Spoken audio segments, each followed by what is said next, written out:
Magandang hapon mga kabay.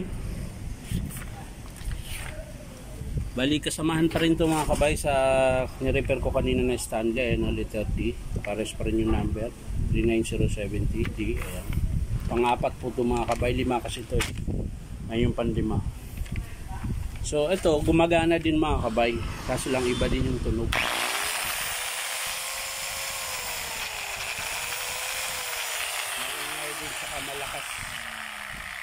Maingay din siya, tsaka malakas yung spark ng armature. So titingnan natin mga kabay. Tara, samahan nyo ako.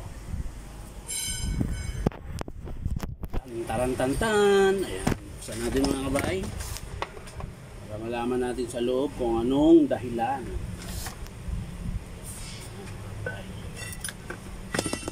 Una, buksan natin dito. Buksan natin yung mahiwagang takip mga kabay.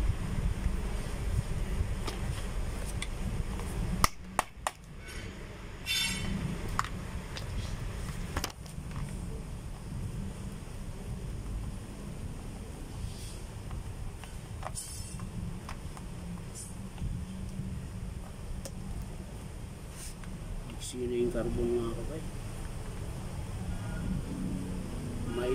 Maiksi na po.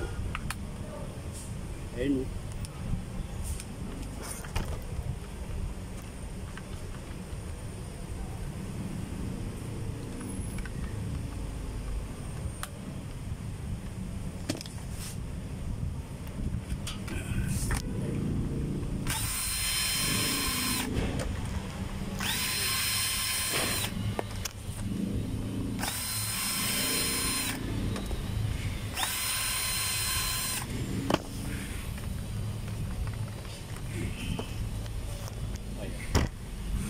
Kailangan ng pupok mga kabay.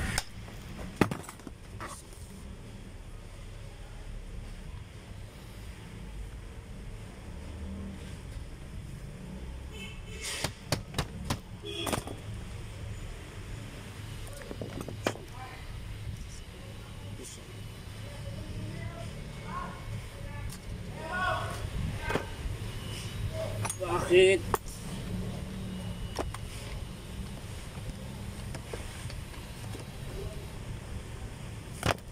Loko to ah.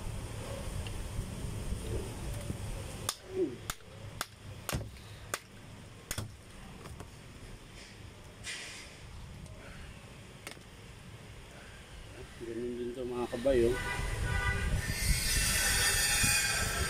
Nakayad na rin yung ano armature. Tapos ito hindi to siya alog mga kabay. Siya. Kaya tingnan nyo yung armature mga kabay, wala po siyang sayad, di po kumintab yan. Ibig sabihin niya mga kabay, hindi alog yung field wheel niya. Kaya hindi sumayad yan. Yung ingay nun mga kabay, ito bearing yun. Malakas na yung palag. Ito sa harap. Tapos yung gear niya mga kabay, natin. Okay pa mga kabay yung gear.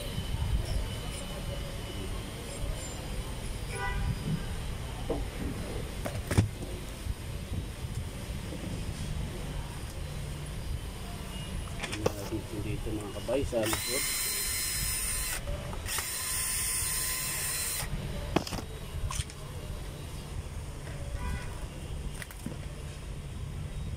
Daming dumi mga kabay. Pero pinambapping ito.